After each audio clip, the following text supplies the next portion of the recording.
This is the finished result of the cooked brook trout. Took a while to fillet it, so you're kind of learning experience, but yeah, fried it up with a bit of butter, Cajun seasoning.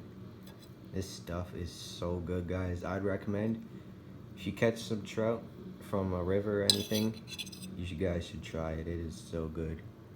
I'm loving this stuff. But yeah, thank you guys so much for 100 subscribers. And yeah, I'm enjoying this trout because it tastes good.